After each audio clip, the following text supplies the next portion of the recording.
Freakonomics Radio is sponsored by Hotels.com. Hotels.com gives you access to hundreds of thousands of hotels worldwide. And when you join for free, you can save up to 20% instantly with member prices.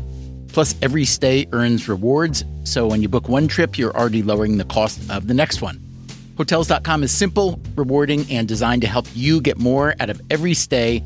Sign up for free and book today. Hotels.com. It's all in the name.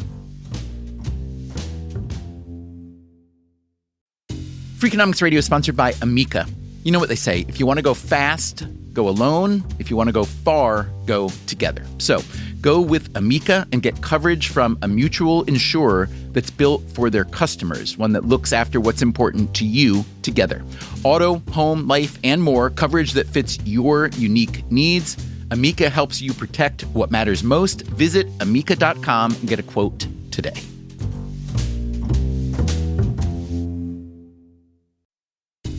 Freakonomics Radio is sponsored by Mint Mobile. Ditch overpriced wireless with Mint Mobile. Cut your wireless bill to $15 a month at mintmobile.com/freak. Upfront payment of $45 for 3 months, $90 for 6 months, or $180 for 12 months. Plan required, $15 per month equivalent. Taxes and fees extra, initial plan term only. Greater than 50 gigabytes may slow when network is busy, includes up to 20 gigabytes hotspot. Capable device required. Availability, speed, and coverage varies. See mintmobile.com.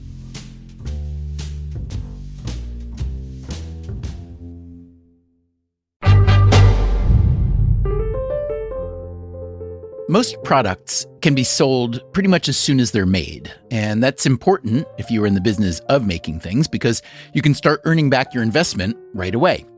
But some products require a further investment of time after they've been manufactured. It could be years worth of time. Certain cheeses come to mind, wine occasionally, but especially spirits. The most famous example is Scotch whiskey. The older the barrel, the dearer the bottle. And the most famous American example is bourbon. I don't happen to drink much bourbon, but the bourbon industry started to sound interesting when we did a 3-part series on the horse industry. That series is called The Horse Is Us, if you'd like to listen. One interesting feature of the thoroughbred horse market is how concentrated it is in one relatively small area, the bluegrass region surrounding Lexington, Kentucky. Can you guess another industry that is concentrated in one small part of Kentucky? Correct, bourbon. So we thought we'd poke around that industry to see what we can learn. Just one episode, though, not 3. We will look at how time functions as an investment input. And along the way, we will ask a lot of questions like, why is bourbon manufacturing so concentrated in Kentucky? They talk about the limestone, the same thing that makes fast racehorses. But do we also detect a note of protectionism? You do have to admit it's a bit convenient. That said, the industry has a problem. We don't have a quality problem. We have a quantity problem. Demand for bourbon is shrinking, new tariffs are scrambling global trade, and bourbon is getting a little bit glutty. Currently, there are 16 million barrels of bourbon aging in the state of Kentucky. So, how concerned is the industry? Well, it should be very concerned. The good news is that there will be a lot of well-aged bourbon in the future. Today on Freakonomics Radio, let's pour one out for things that age well. L'chaim.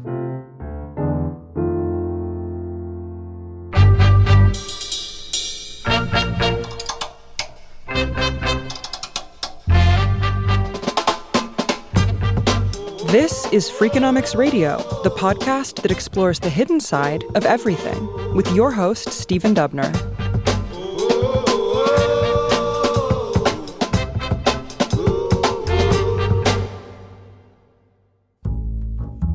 Okay, this show has economics in its name, so let's start with an economist.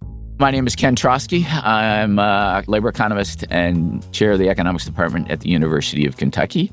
Trotsky grew up in Washington State, got his PhD at the University of Chicago, and he moved to Kentucky about 20 years ago. 95% of bourbon made in the world is made within a 45-minute drive of the house I live in. It was Trotsky we heard from a minute ago saying that there are 16 million barrels of bourbon aging in Kentucky. That is up from 4 million when Trotsky arrived.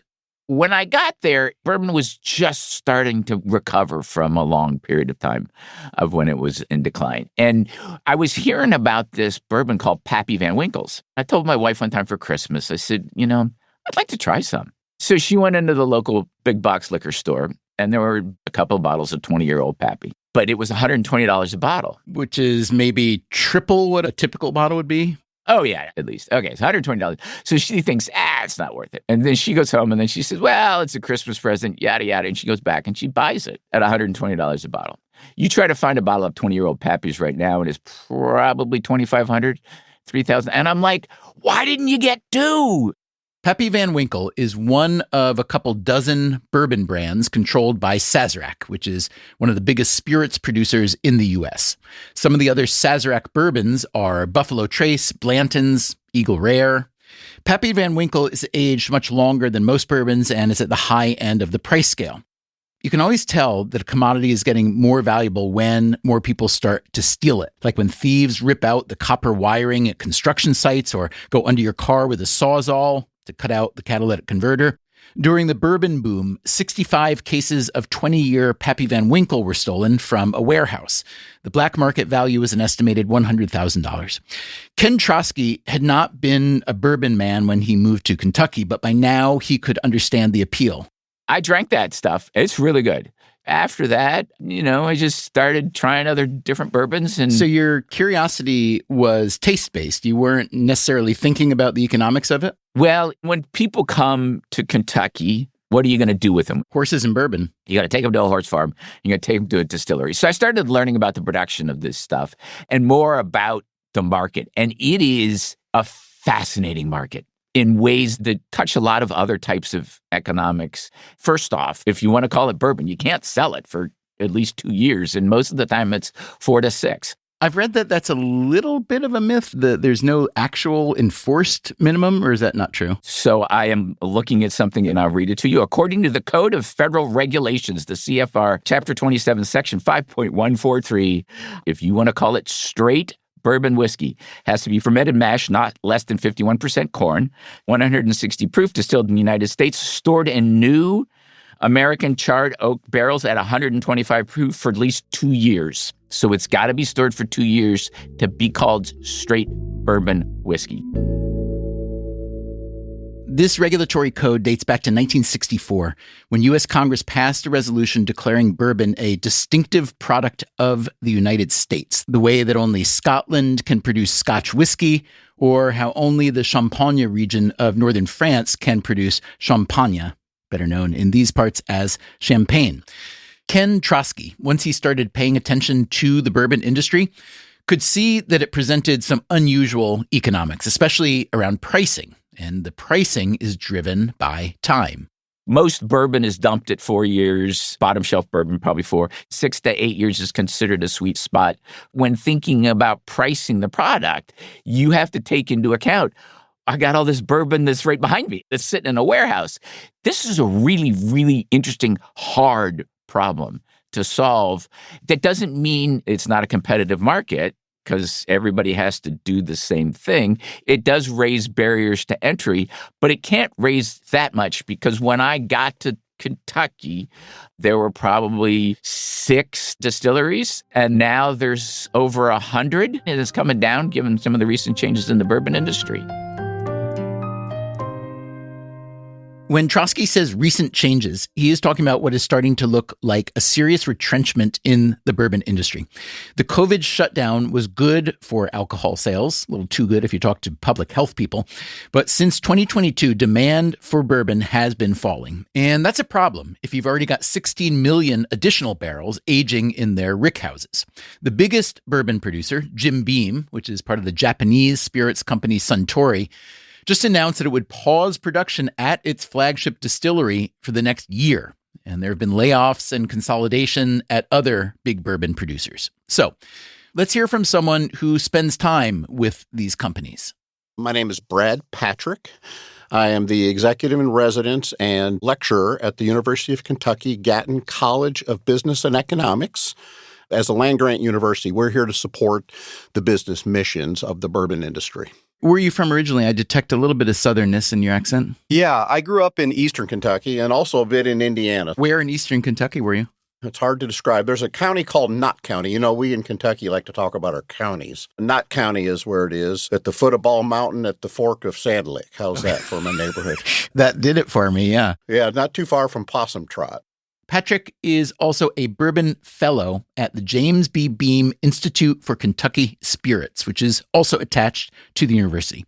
He teaches, conducts research, and consults with the bourbon industry. From 2012 to 2021, 22, things have been booming. People have been just jumping into the industry and making things happen. That's where we've been. And now we've bumped into a wall here, and now people have to rethink what they're doing. There was a Wall Street Journal article I'm sure you saw headlined, "America's Bourbon Boom is Over. Now the Hangover is Here." Walk me through that. This lesson that we've bumped into this wall is one that has happened. The famous ones, you have the whiskey lock stories from the 1980s when the Scotch industry overproduced and got crazy and jumped on this bandwagon. The bourbon industry itself had that from Prohibition to the 1970s. It's just a rush to make more product because consumers were there. And then, like in the 1970s for bourbon, the generation that was coming on didn't want to drink Daddy's Old Brown Spirit anymore. And as a person that studies change and the concept of creative destruction, I always wonder, is anybody wrong here? It was a bunch of individual bourbon distilleries making what they believed to be good investments in equipment and capital expenses, believing that the consumer was always going to be there. The other complexity with bourbon is you make it and you put it away to sleep for 4 to 8 years, minimum 2, but you start getting your quality at 4, your sweet spots in your 6 to 8, 6 to 10 years. So I think it's a combination of a lot of enthusiasm to get big in the market, to toss something over the wall and people will buy it. And then just when the market changed, you're now left sitting on 16.1 million barrels. Yeah, so what's going to happen to those 16 million? That's a great question, isn't it? We don't have a quality problem. We have a quantity problem. So we're going to have a glut of it available. So the glut is maybe one problem. What about quality? Does the quality of the bourbon just keep increasing the longer you age it, or does it start to decline? What you'll find from the bourbon connoisseurs is once you get past 10, you'll start to lose some people with this oakiness, a heavier oakiness. You will get premium stuff, and when you think about a Pappy Van Winkle that's 21, 23 years old, there's not a lot of juice left in that barrel from evaporation and leakage and so forth, so it's a premium product. I think the bourbon industry in general has been pretty innovative. They've always rushed to some unique consumer aspect, but what they've just been hit with is a whole bunch of things at once, with the major one being I guess we're going to call them Gen Z's consumer taste and changing expectations. It's fallen off the table.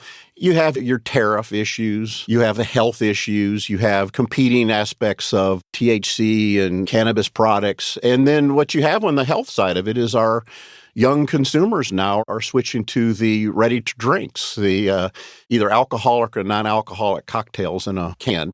We're seeing that ready-to-drink market at 20+% growth. So it's similar to what bourbon was doing a few years ago, but we're seeing it mostly in the white spirits. I get it that younger consumers are less interested in grandpa's old brown drink. On the other hand, young consumers get older, and we've got an elder swell now. The older population is the one that's growing the most. So I would think that this could be a boom time for bourbon. So what are you seeing going on among older drinkers in the U.S.? Is it more the health and wellness concerns? Is it GLP-1s? Why do you think there's the fall off? I don't know enough about the Ozempics and all those other things and how people are taking that. But I do know that there is probably some price fatigue. There's probably too much variety. There's between 800 and 1,000 SKUs out there. That's a lot of choice. Wait, just bourbons? Yeah, and the idea with all the innovation and creativity, there's just too many choices. So how concerned is the bourbon industry? Well, it should be very concerned. What we're seeing right now are those that were built for the big contract distillation business. That's make a spirit so people can take and blend it. That's gone or going away. So if you're a business that was all set up to be just a contract maker and you borrowed money from a bank, you're probably in the most trouble. We're up to 120 plus distilleries in Kentucky. So that number is going to have to dwindle for good economic reasons. Your next group of people are the ones that did it through a private equity aspect, so they have more control over their debt, but they're going to struggle. The ones that will live will be the distilleries that have a brand. What you're going to find is an appropriate weeding out of businesses. Same thing the Scotch industry found in the 1980s.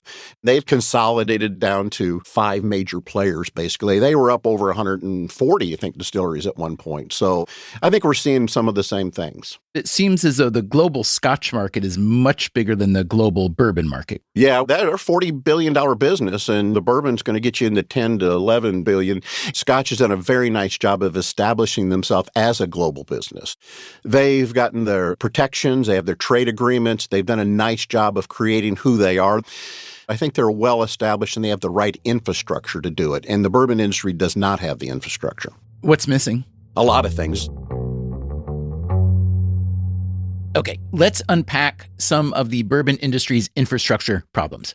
One thing that makes it harder for those 16 million aging barrels of bourbon to get into the hands of consumers is how the sale of liquor is regulated in the U.S. The regulation can only be described as sort of odd. That, again, is the economist Ken Trotsky. It's what's called a 3-tier distribution system. The producer can only produce. They cannot have any financial relationship with the company that then buys it and distributes it to the ultimate seller. And that distributor can have no financial relationship with the ultimate seller. And this makes sense how? Other than a historical artifact. My understanding is the reason that they produced this system coming out of Prohibition is to limit the impact of the mob on alcohol sales. And so that's why to this day, if you're producing spirits, you can't sell it directly to consumers, maybe at your distillery, I guess. Well, okay, let me tell you an interesting story about that. Prior to January 2022, if you're a producer of bourbon running a gift shop and you wanted to sell your product in the gift shop, the distributor, they had to take possession of the product when it came out of the bonded warehouses, complete the paperwork, pay the taxes, and then literally sell it back to the producer so that the producer could sell it in their gift shop. They changed that in January 2022. So now when you walk into the Buffalo Trace, Woodford Reserve, or whatever gift shop you walk into, they are selling it directly. Did that lower the prices? Well, let's be careful. So, for example, when I go to Buffalo Trace, I can buy a bottle of Blanton's for about $74 at the gift shop. Anywhere else in Kentucky, you just walk into a local shop, it's probably $130. I was in a liquor store in La Jolla, California, and I said, you got a bottle of Blanton's. What do you sell it to me for? $400. That's kind of bonkers. As an economist, how do you feel about this 3-tier system for alcohol distribution today? I would think it's just full of inefficiency and middlemen, what you call rent seeking. Well, there's a lot of people that make whiskeys and alcohols, and so the production's fairly competitive. The distribution, there are 2 big companies, Republic and Southern. The sales, I think that seems pretty competitive. A lot of it has to do with the allocation. You want to sell Blanton's, your distributor has to give it to you. It's only released certain times of the year. And then what the distributor does is say, hey, I'll give you some of this Blanton's that you can sell for a lot of money, but you got to be a good seller of other things. So you got to be a good seller of Fireball. The local wine shop right around the corner from me, love it. Been going there for years. I know the owner, Allie. She's great. She has stocks some bourbon as well, and she occasionally gets Blanton's, has given some to me. But her distributor basically told her, I would give you more Blanton's if you sold more Fireball. Well, she sells plants and she sells wine. That's her big thing. And her market is a bunch of, I would say the typical customer in there is younger than me, but not that much younger. It's not a Fireball crowd, you're saying? No, it's not a Fireball crowd. And she's like, that's mental. I'm not going to do that. The one group, of course, that is always hurt by inefficient regulation is the consumer. Why am I paying $74 for a bottle of Blanton's when I go to Buffalo Trace and somebody in La Jolla, California paying $400 for that? And why can't I walk over to Buffalo Trace, buy 10 bottles? They won't sell it to me, but let's ignore that. Buy 10 bottles at the gift shop, stick it in the back of my car, and drive to the liquor store in La Jolla, California and say, hey, yeah, you're selling it for $4. I'll sell it to you for $2. Well, I'll make a little bit of money. That's illegal. Since bourbon doesn't have to be made in Kentucky to be considered bourbon, why does 95% of the bourbon come from Kentucky? I think it's just tradition. It grew up. They built the facilities. It has to be stored somewhere. You want to talk to a master distiller who knows about these things. After the break, we talk to a master distiller who does indeed know about these things.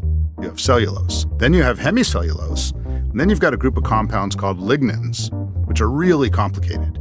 I'm Stephen Dubner. This is Freakonomics Radio. We will be right back.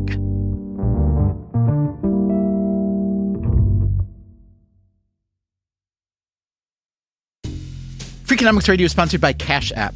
When it comes to Bitcoin, you may be surprised to know that it was invented way back in 2008. If you still haven't made the jump to Bitcoin, Cash App makes it easy. When you buy Bitcoin on Cash App, they hold real Bitcoin for you, one-to-one, and you can withdraw it anytime. It works more like real money and less like something locked in an account. No extra steps, no restrictions, just access and control when you need it. For a limited time, new customers can get $10 added to their balance. Just use code BITCOIN10 when you sign up. And don't forget this part, send at least $5 to a friend in the first 2 weeks. Terms apply. Cash App is a financial services platform, not a bank. Banking services provided by Cash App's bank partners. Bitcoin services provided by Block Incorporated brand. For additional information, see the Bitcoin disclosures at cash.app/legal/podcast. Freakonomics Radio is sponsored by LinkedIn ads. Ever invested in something that didn't live up to the hype? Marketers know that feeling. They optimize for the numbers that look great, like impressions, but then they don't see revenue. LinkedIn has a word for that: bull spend. Instead, you can get the highest ROAS of major ad networks with LinkedIn. Cut the bull spend, advertise on LinkedIn. Spend $250 and get a $250 credit. Go to linkedin.com/Freakonomics. Terms apply.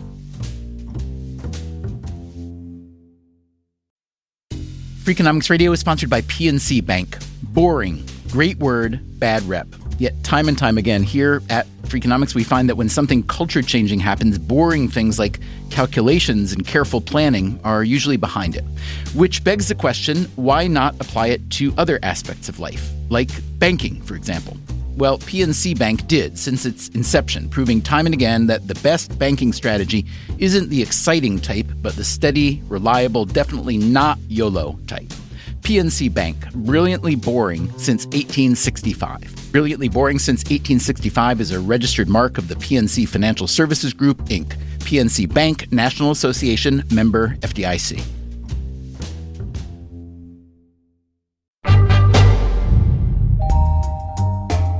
We've been talking about the end product in the bourbon industry, the bottle that winds up on a store shelf. But how is that brown stuff actually made?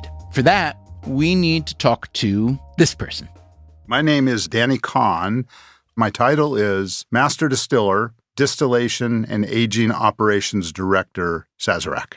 Sazerac was founded in New Orleans in 1869. It still has offices there, but its main operation is now in Louisville, Kentucky. Sazerac is privately owned and makes hundreds of spirits, including brands of vodka, gin, rum, tequila, and many bourbons. I started with Sazerac as the master distiller for Barton 1792, which is about an hour away from Buffalo Trace in a town called Bardstown, Kentucky, the bourbon capital of the world, as they certainly like to say. So I oversee the distilling and aging operations production at Buffalo Trace, at Barton 1792, and at our Collingwood distillery, which is in Collingwood, Ontario. Where are you from, Danny? Where'd you grow up? I grew up in Los Angeles. And did you set out to be a master distiller? No. In fact, before I distilled, I was a brewer. But I will tell you with certainty that no high school counselor ever said, how about a career in brewing? But I did go to the University of California at Davis. Which is a big agriculture school, yeah? very big ag school, and I went in as a chemical engineer because it was hard and it seemed like a good place to start. For a particular reason, my friend and I needed to learn how to homebrew. What was that particular reason? My best friend's fake ID was confiscated.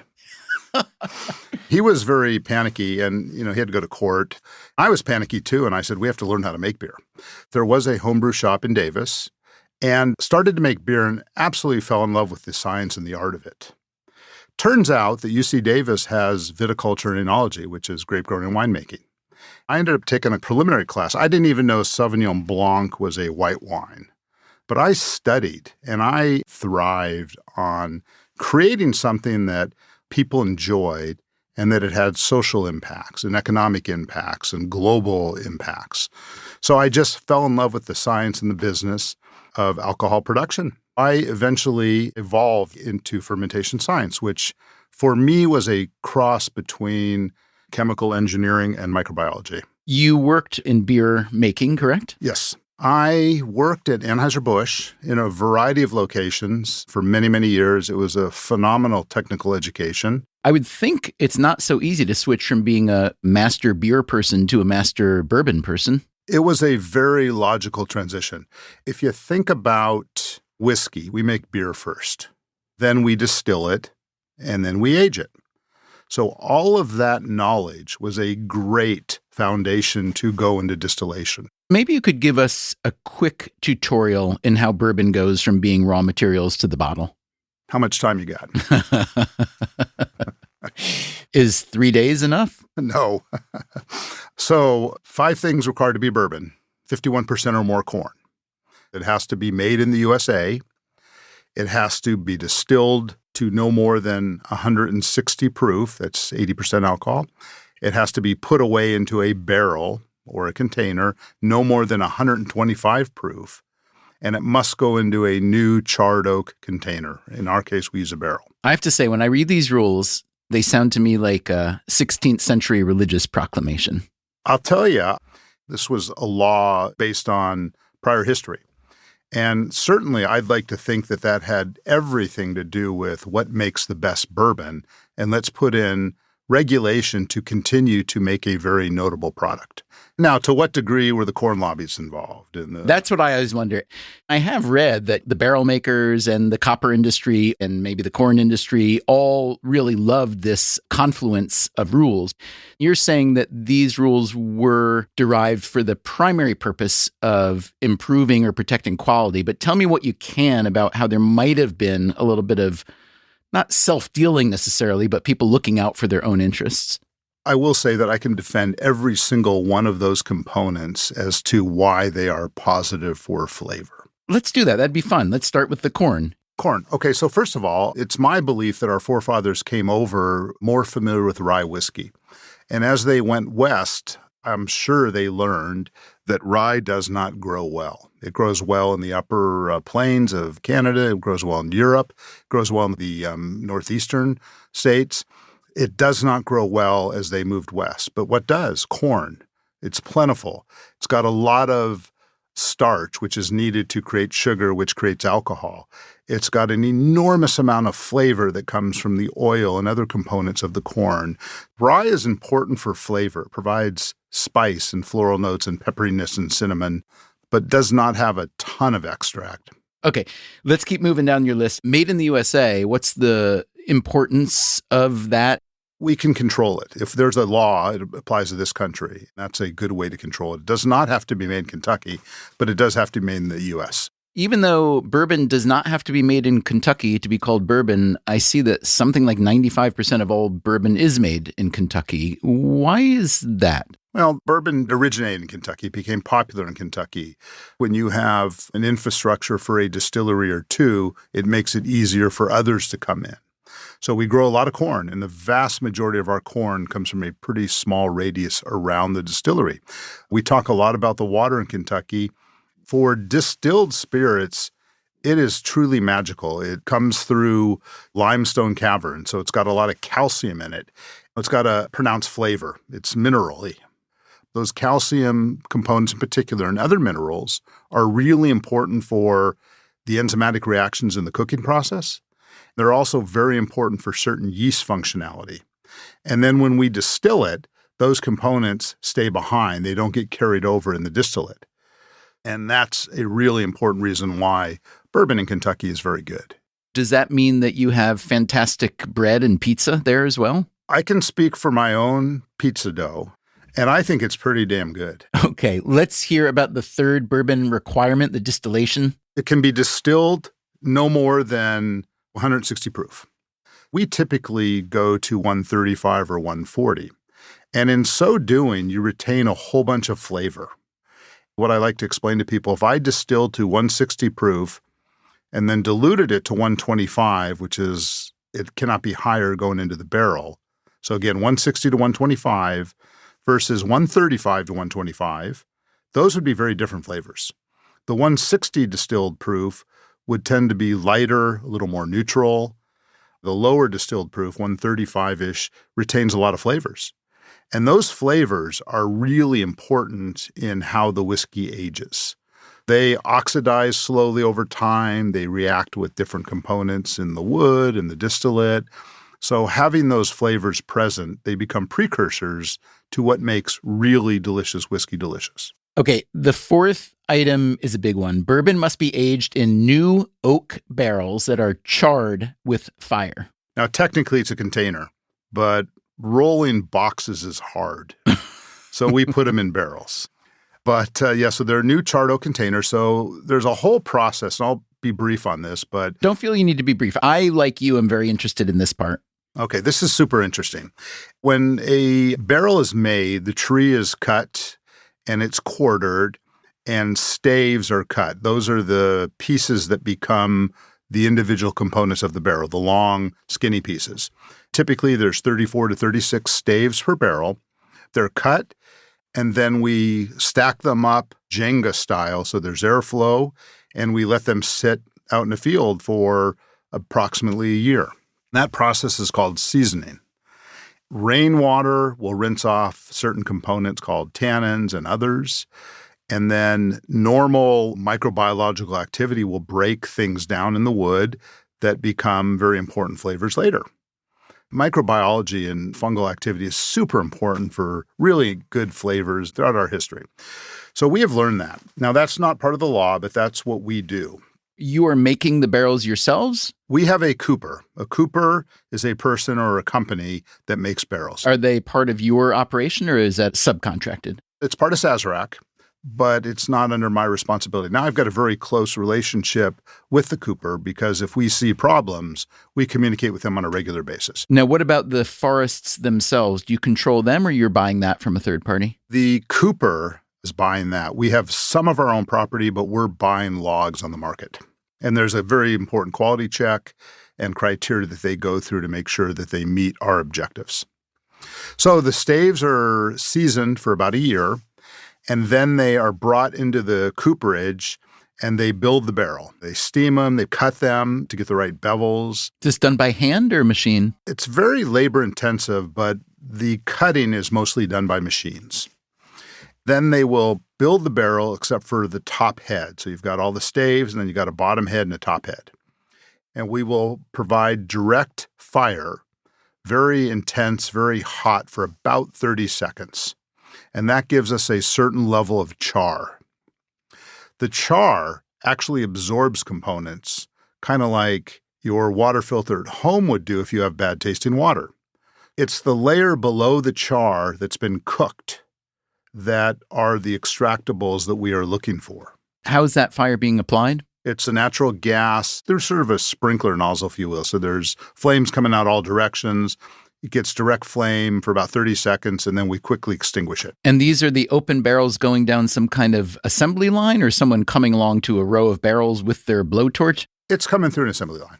Then the head is put on, and the hoops tighten down the barrel so it's liquid tight. Little water's added. We give it some air pressure, make sure it doesn't leak, and then... There's no sealant of any kind. There's often a little bit of paraffin wax on the outer edge of the head, where the head and the staves connect. No glue is used. They're all put together without glue. So you char the barrel. And now you've created an environment where the whiskey can age, okay? So let's talk about now the 125 proof component. Different things are soluble in different liquids. If anybody makes an old-fashioned and you add a sugar cube, which I do like to do sometimes, I like having little pieces of sugar left, and they provide little bursts of brightness and crunchiness, and it's really quite fun. Anyways, a sugar cube and a couple drops of water will dissolve very rapidly. You put that same sugar cube in bourbon, it will not dissolve. So certain components in the wood are very soluble in alcohol, and certain components are more soluble in water. So depending on the proof we put the whiskey in the barrel at, we can extract different components. Within a barrel, you have very, very, very generally 4 types of wood components. You have cellulose, which provides a lot of structure, not a ton of flavor, but a little bit. Then you have hemicellulose, which is where you get the caramel, butterscotch type components. And then you've got a group of compounds called lignans, which are really complicated. But that's generally where you get your baking spices, nutmeg and clove and vanilla and cinnamon. And then you have tannins, which are more water-soluble. They provide mouthfeel and astringency, and they also provide color. All these different components are soluble at different alcohol levels. So that's a way we can manipulate flavor. It's stuff that's really just below the char. So when you age a barrel, you have losses through evaporation. How significant? Pretty significant. When you open a barrel, how full does it appear to the naked eye? It can be half full, it can be less. For some of our 23-year-old bourbons, there's just a little bit left at the bottom. What's the market for used barrels? You know, it's a supply and demand issue. Sometimes there's great demand. Sometimes it's not so great. What is it these days? It's not so great. Scotch whiskey slowing down a little bit. They're not taking as many barrels as they did a few years ago. Most Scotch whiskey and Irish whiskey and Indian whiskey are put in used barrels. So that is the market. We can sell our barrels for other products. I would think, though, to ship them to Ireland and Scotland has got to be pretty expensive. How much do you sell them for? What's it need to be worth for you and for them? Well, think about it this way. If we don't sell them, it's a total loss. But suffice it to say that if the Scotch market is not particularly strong, there might be a lot of, let's say, roadside planters around Kentucky of old bourbon barrels. I think there's a lot of roadside planters anyways. Coming up after the break, who wins a battle between bourbon and buzzballs? This is Freakonomics Radio. I'm Stephen Dubner, and I am glad you're listening.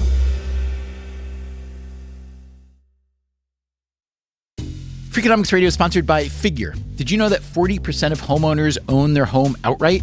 If that's you, don't let your equity sit idle. Tap it with a home equity line of credit. Figure, the #1 non-bank HELOC lender in the U.S., helps tap equity you've built in your home so you can do things like tackle a renovation or pay down debt. HELOC is a line of credit secured by your home. You can draw what you need, repay, and draw again.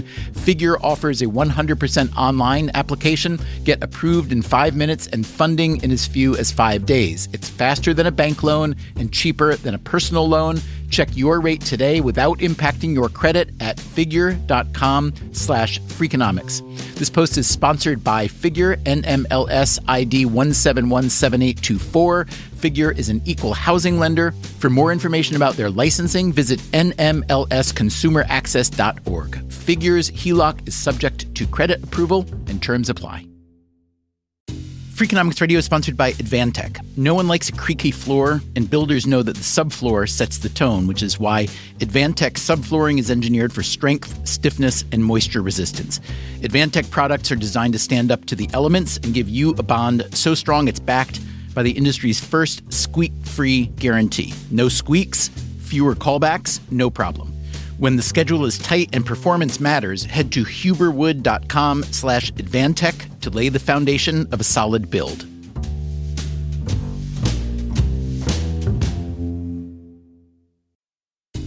Freakonomics Radio is sponsored by Dell Technologies. When you're at work, you never know when you'll be interrupted. But with the Dell Pro powered by Intel Core Ultra with vPro, no matter what distracts you, your laptop won't. It's battery optimized for the way you work with built-in intelligence that quiets distractions when you need to focus. Your laptop will help keep you locked in even when it's bring your dog to work day. Built for those who stay in the flow, the Dell Pro, built for you. Dell.com/Dell-Pro.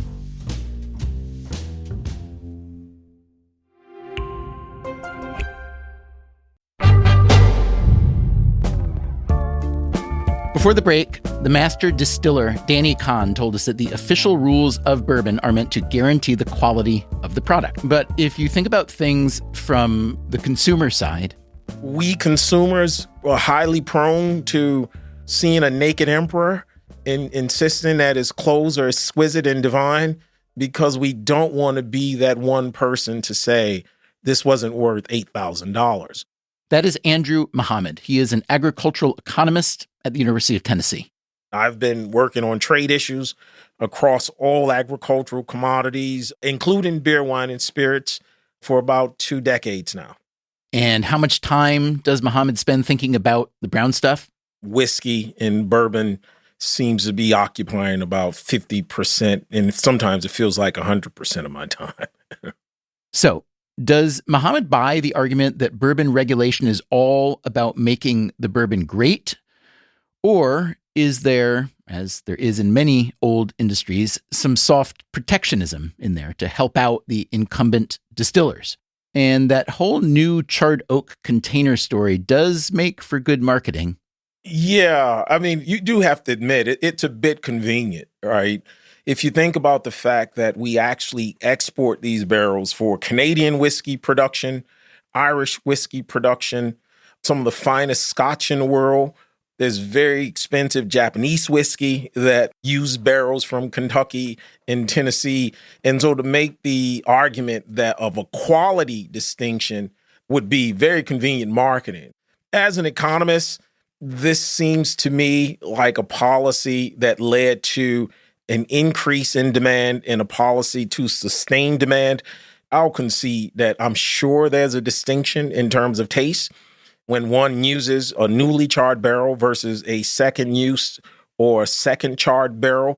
Now, a bourbon defender, when hearing Muhammad's explanation, might say that the reason Scotch tastes so good is because those barrels had bourbon in them first. By the way, Muhammad is not a bourbon hater, not at all. Yeah, like most people, I've visited distilleries. Whatever my collection is, it's probably pathetic compared to a true bourbon connoisseur, but I do try to buy reasonably priced bottles just to share with friends and to save on the shelf. I'm only willing to go so far for that.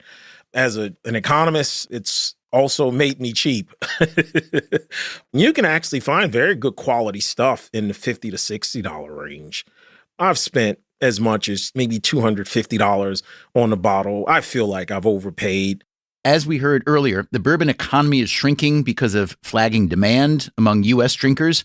One solution is to try to sell more of it overseas, but bourbon has gotten caught up in Donald Trump's tariff policies.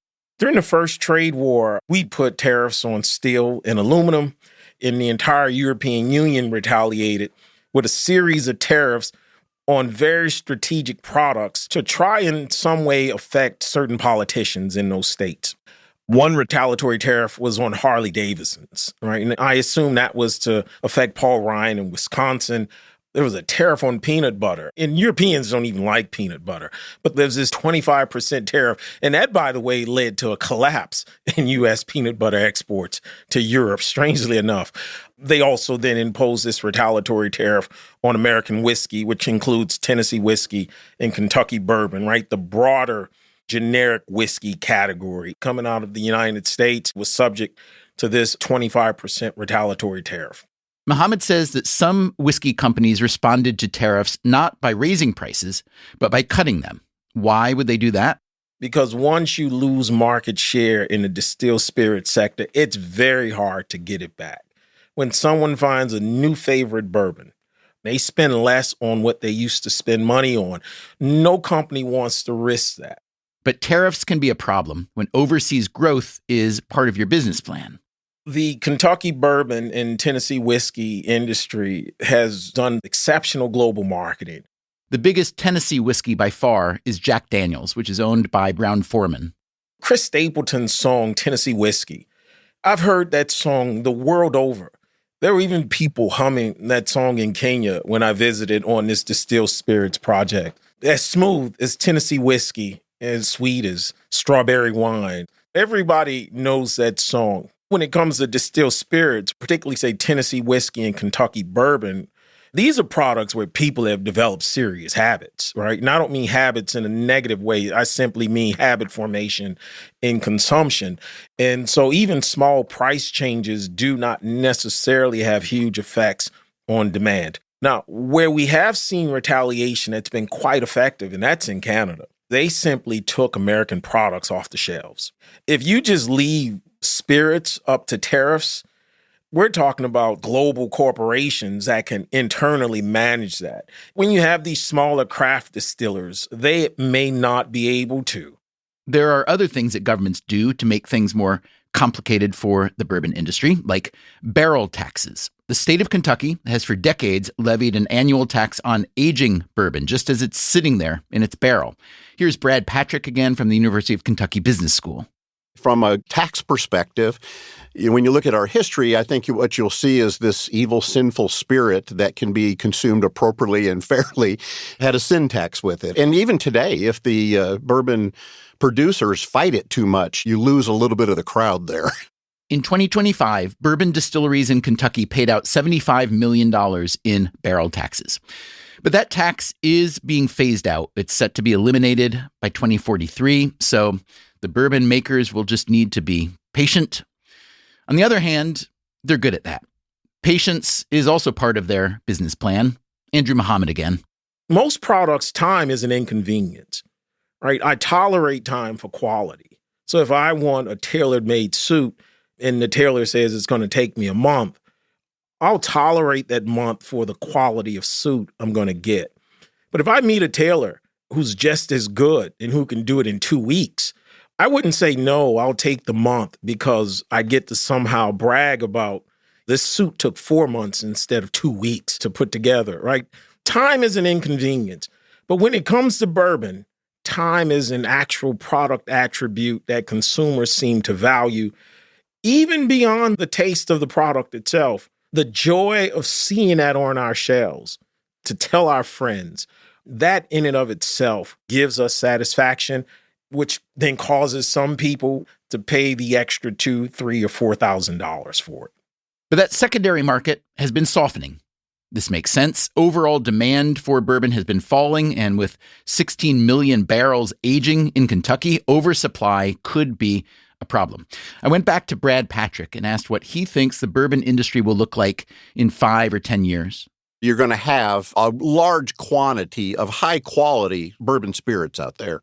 Now, what are you going to do with it, and how are you going to handle it? That is a great question. There's going to be an answer that we don't even realize today. I'm not sure what it's going to be. But I'm guessing it's more fun for you to explore it as a kind of intellectual puzzle than the people who are really in trouble in the industry. Right. I'll be accused of not having skin in the game. If I look at the 2015 to 2020 timeframe, when people were building like crazy and putting barrels out, they were looking for that India market and the China market. There still may be a play there. Who knows? Tomorrow the tariffs may be gone. What I've been advising distilleries is don't invest a whole lot in infrastructure yet, but at least invest in some awareness. So if you're sitting on a bunch, I would explore where maybe you can slip into some countries versus a whole global market and find the way to play that out. So I, too, am a fan, or at least a kind of observer of creative destruction. And there are many, many, many examples through history where, you know, the incumbents are frustrated, angry sometimes, and what they don't understand is that there will be things created in the wake of that destruction that lead to even more jobs and different creativity and different products and goods and services and so on. In this case, I'm seeing the destruction. I'm not seeing the creative. What's the creative coming out of this? That's a great question. Well, I think Sazarek's done a nice job jumping on the RTDs. What's that? RTDs? The ready-to-drinks, I'm sorry.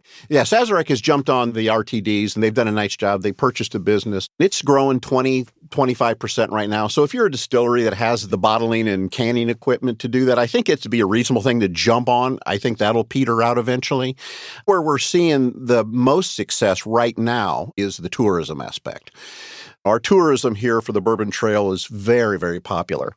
The organizations that have a plan to connect to that and into other lifestyle and luxury and events and things like that, I think that is an angle that you're going to see the innovation on. The ready-to-drink business that Sazerac bought is called Buzzballs, colorful canned cocktails that look a little bit like Christmas ornaments. You'll see them at house parties, on the beach, on TikTok. I asked Danny Kahn, the master distiller at Sazerac, what he thinks of Sazerac's new property. Buzzballs are extraordinarily popular. They're fun. They're a unique shape. They're brilliant colors. There's a tremendous market for them. They're growing internationally very, very aggressively. We have efforts to grow them in a lot of countries. They are not what the core bourbon geek wants. And that's a good thing because there are many different market segments.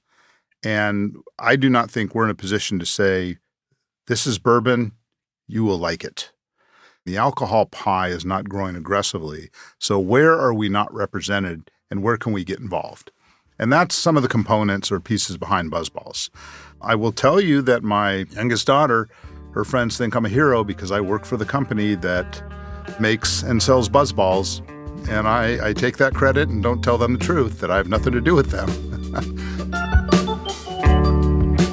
And that concludes our brief guided tour through the economics of the bourbon industry. My thanks to Danny Kahn, Ken Trotsky, Brad Patrick, and Andrew Muhammad. Thanks also to Katya Zyme and to Brendan Simpson for the idea. I'd love to know what you think about the bourbon industry or about this episode. We're always trying to get better. Our email is radio@freakonomics.com. Coming up next time on the show, are you sure that squeeze bottle of honey in your cupboard is actually honey? They're openly advertising designer syrups saying mix this much with your honey to pass these certain tests to get into the United States. And what about the bees? We heard about colony collapse disorder and thought, this is catastrophic. And when we started to look at the data, there's no effect. The surprising economics of the honey industry. That's next time on the show. Until then, take care of yourself. And if you can, someone else too. Freakonomics Radio is produced by Renbud Radio. You can find our entire archive on any podcast app. It's also at freakonomics.com, where we publish transcripts and show notes. This episode was produced by Augusta Chapman and edited by Gabriel Roth. It was mixed by Eleanor Osborne with help from Joseph Webster.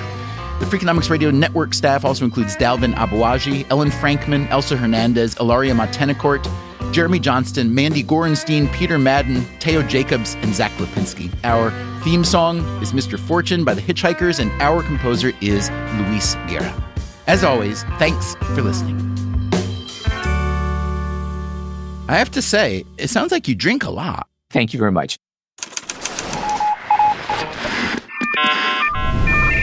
The Freakonomics Radio Network, the hidden side of everything. Freakonomics Radio is sponsored by Ozempic. Innovation happens through rethinking what's possible, and when it comes to GLP-1s, Ozempic Pill does just that. Learn more about Ozempic semaglutide tablets, 4 and 9 milligrams, by calling 1-833-OZEMPIC or visit Ozempic.com to view the medication guide and ask your doctor what's possible with FDA-approved Ozempic Pill.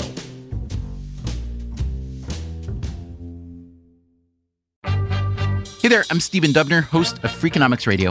If you love the podcasts in the Freakonomics Radio Network, I want to tell you about a way you can get even more from us. To hear our shows without ads and get exclusive access to Freakonomics Radio bonus episodes, please subscribe to SiriusXM Podcasts Plus on Apple Podcasts or sign up at SiriusXM.com/podcasts plus. Start a free trial today.